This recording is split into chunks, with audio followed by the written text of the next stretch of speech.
What's good, y'all? So, I have been wanting to do a lot of reaction videos, and this one in particular just came across my mind literally a minute or two ago because I was going down all my favorite UFC slash favorite mixed martial artists of all time. I think the ironic thing is that even though I was very little when Pride was around, I started out with Pride. I initially watched Pride on TV, on DVD. Obviously, being that it was located in Japan, I really did not know as a kid how it got over across the seas because I'm freaking 4 or 5 years old at the time. But I had access to Pride, and that was what I was first exposed to in the world of mixed martial arts and combat sports. I have DVDs of different Pride tournaments. I don't remember what exactly, but I remember having like 3 or 4 DVDs of Pride, and each of them were different tournaments. And I'm thinking on my favorite top 5 mixed martial artists of all time. They're all older. Most of them are not fighting at all anymore at this day and age. If they are, they're fairly old. And I'll run through a list right now. Number 1, my favorite of all time was Lyoto the Dragon Machida, because my dad is a black belt in karate, and Machida proved to the mixed martial arts world that if you adapt your karate style in the world of mixed martial arts, it can be extremely effective.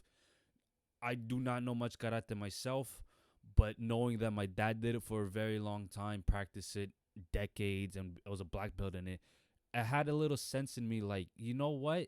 I think my dad is happy about a guy like Machida, and I am too. Obviously you have like Stephen Wonderboy Thompson also proving to the world that karate can work, but we have not seen a karate champion in the UFC since Lyoto the Dragon Machida. So he's always been my favorite. Number 2, a really close second one, is who I'm going to react to today, is Mirko Cro Cop. Right leg, hospital, left leg, cemetery. One of the coldest lines any fighter could receive, because this dude would kick your head off and you would be going to the hospital. Doesn't matter which one he threw at you.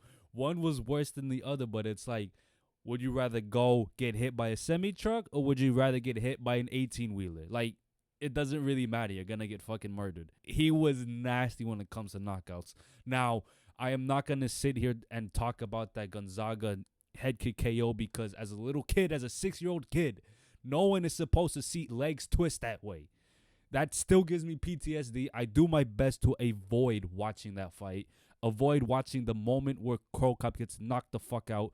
Not just because he is a fighter that I really adore and really looked up to as a little kid, but because he got injured in one of the worst ways possible. I am not going to watch that at all. I'm not telling you to watch it, because you need to have some type of courage and stomach to understand how brutal that knockout was. Aside from the point. Okay, I'm getting sidetracked.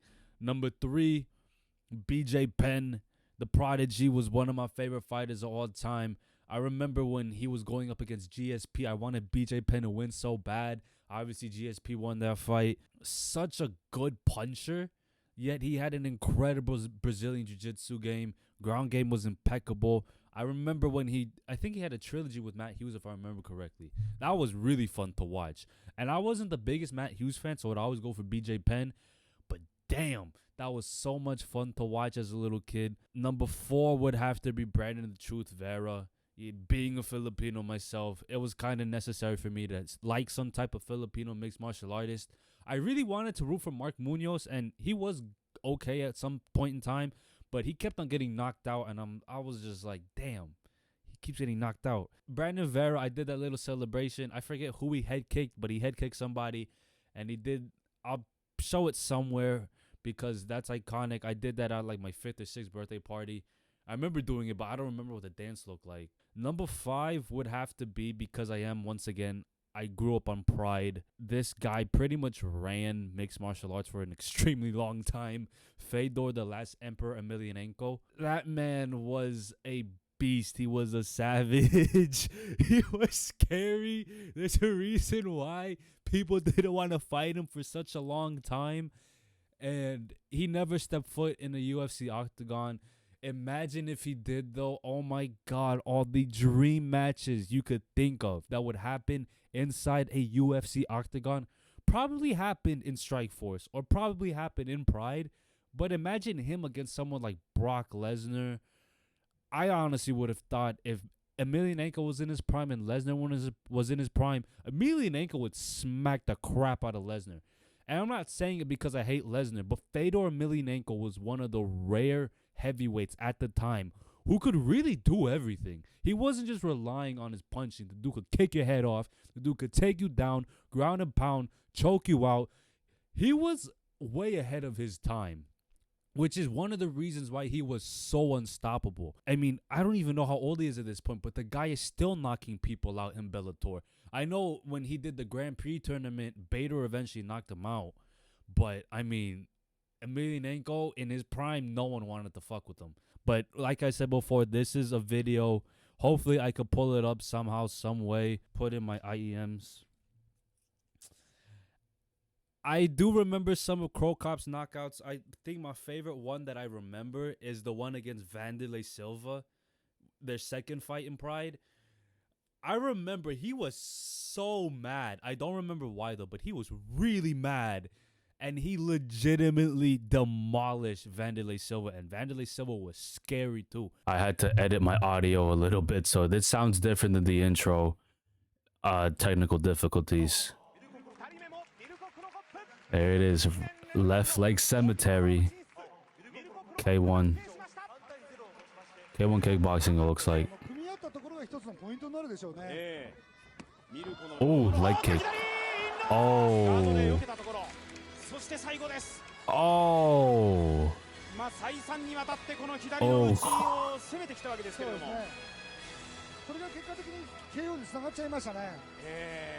Damn, leg kick still work. K1, here we go.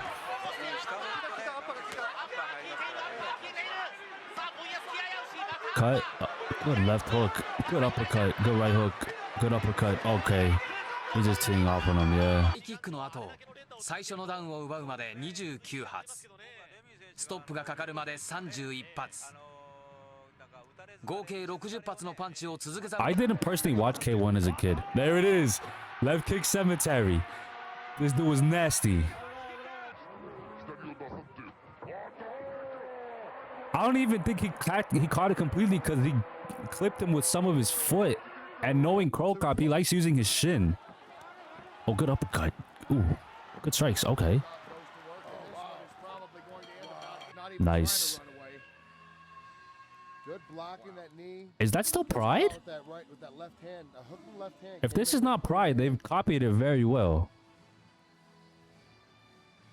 Let me tell you, when I was sneaking a hit for real from a guy. Ooh, good body.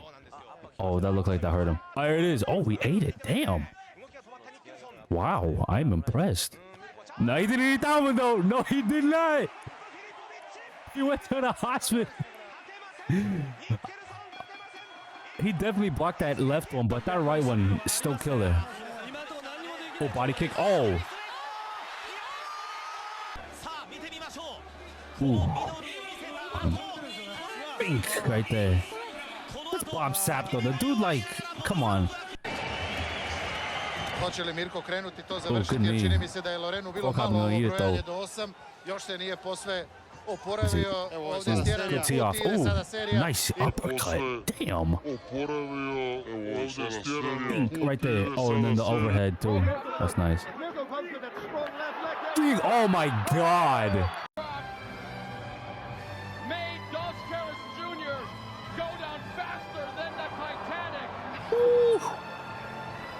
That's clean. A left, another left, some oh my God! I remember Igor. I never knew his last name. Dropped the hand. Oh my God! Didn't even catch him flush. He caught him with all foot. He likes catching all shin. That's just how. That's how strong his leg is. It's fucking crazy. Oh, good uppercut. Nice. how that works, though. Oh, it was against King Mo. I didn't even see that. That's crazy. Stuff to take down and then throw an uppercut. Bink, right there. Cro Cop was able to land those combinations. It was lights out. Oh, leg kick. That looked like a leg kick. Ooh. Yeah, that hurt. That looked like that hurt. Damn. Again in the tie clinch with another knee. There's Fedor's brother. I didn't know he knocked him out, though. I'm thinking head kick. Oh, yeah, it was. Oh, my God. Jesus. Look at this. He's tuning in on his opponent, and there he comes. There it is. Doesn't even land flush. Kick him in the head. He's too big. Well, there's your answer. It doesn't even land flush. Just for the fun. He's still knocking these heavyweights out. It doesn't even land flush. There we go. Wow. That's insane. Oh, good left hook. Damn. Damn. Just stepped into it, no regard. Both of them were looking for it. Mirko landed it though. Grand Prix. Nice. Yeah, this looks like a TKO. Yeah.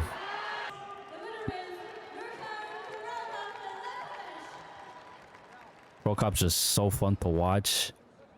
Cause he's looking for the knockout. That's the thing.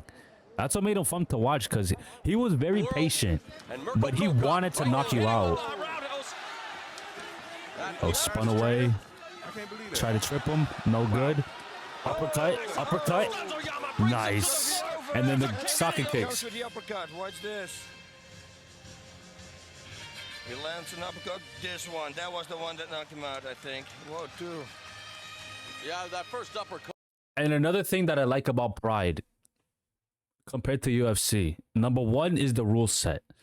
They weren't giving points out per round. They were just judging who was fighting better throughout the entire fight. It was not counted with points. You couldn't buy points. You couldn't point hunt. You weren't going the distance. If you're going the distance, that means you were trying to beat the shit out of your opponent, but you couldn't knock him out. Another thing too, some of the rules that UFC bans, like the 12-6 elbows, the socket kicks, the knees to a grounded opponent, like that stuff was all legal in Pride. And I think the most important one was the catch weight, because in UFC they are very strict with their weight classes. In Pride, you could see all these people 10, 15, 20 pounds heavier than each other, at least from what I remember. Now, I could be wrong because my memory might have served me wrong, but I do remember all these different weights just fighting each other, like 200 pounds versus 220. Like they were doing some type of catch weight that was healthy for both fighters, which I think a lot of mixed martial arts industries need to reincorporate, because everything is going back to the strict weight classes. And if you want to go that route, you're going to look like boxing, where you just have way too many weight classes. If you go catch weight, it's just healthier for everybody. And I'm not saying that the boxing, all those weight divisions make you unhealthy, but you just get lost in the shuffle with all these damn title belts and stuff like that. So that's why I really like catch weight. Oh, he knocked Coleman out. Coleman was one of my idols too. Good uppercut, yeah. Socket kicks. Good hook. There's that kickboxing in him. Elimination 2005. That's what's going to happen. And then the socket. There it is. That's my favorite knockout from Cro Cop. Let's take a look one more time at one of the most shocking KOs in Pride history. That was flush. That was shin to dome.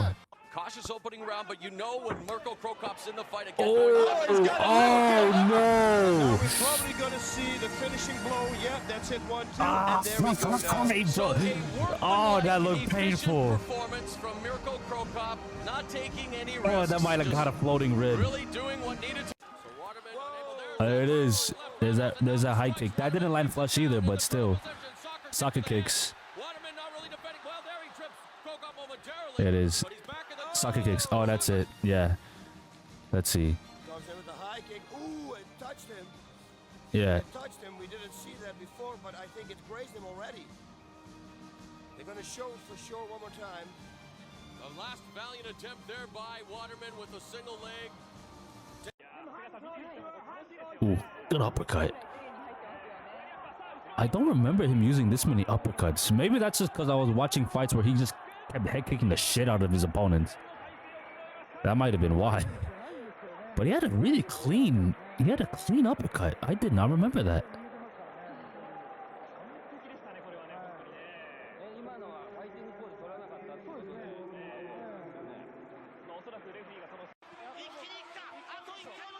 Ooh, there you go. Tee off. Tee off. Let's see. Ooh. Yeah. There it is. Right kick. And that's a lot of things that you don't see nowadays. You don't see fighters using both their legs to kick people cold like that. Like, he would knock you out with both his legs if he could.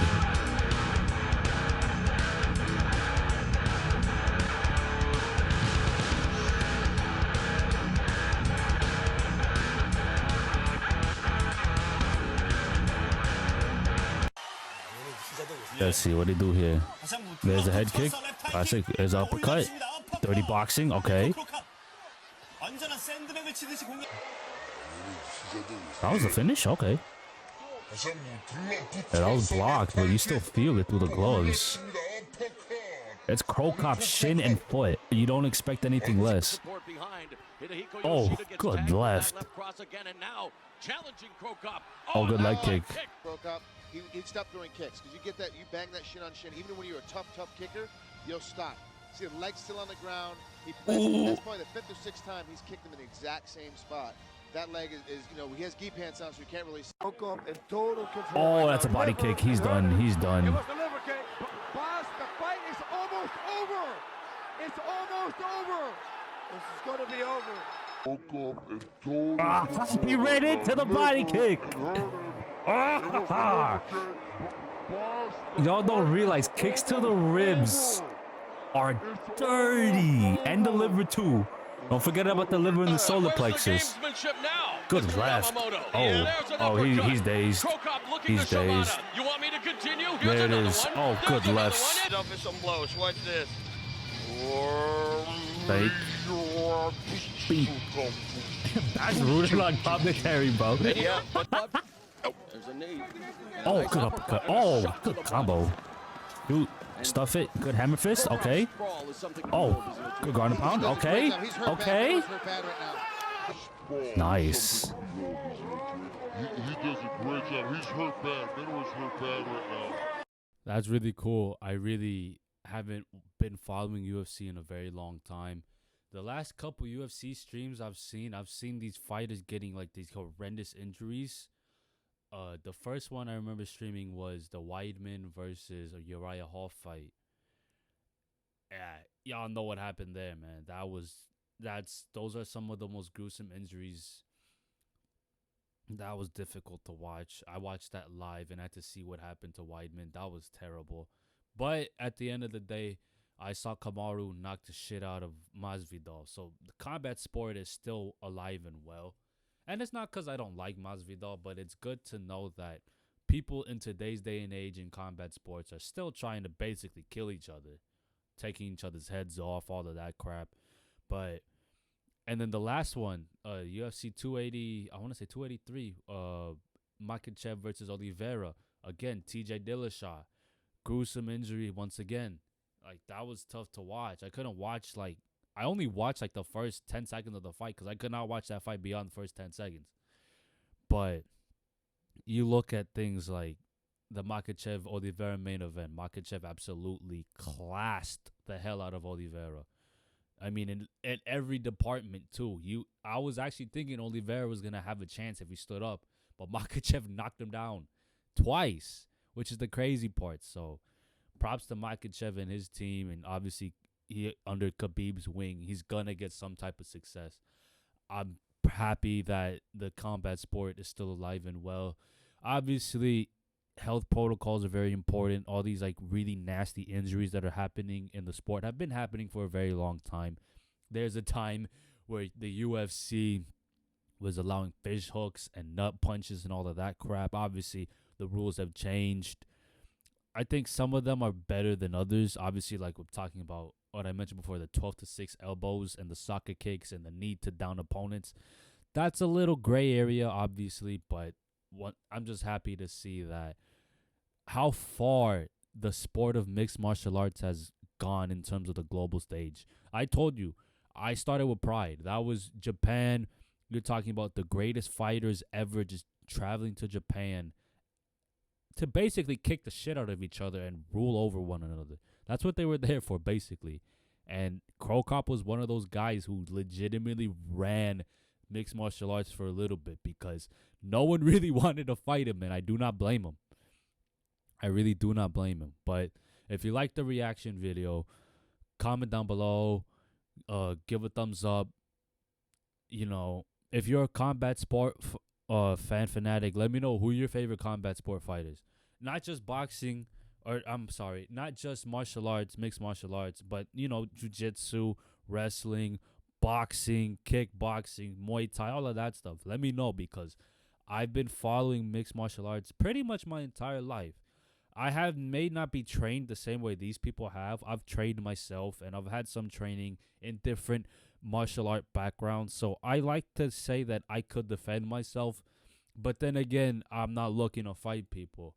I only have the knowledge that I have just in case shit goes down the fan. Or shit hits the fan. So yeah. Until then, I'll see you in the next one.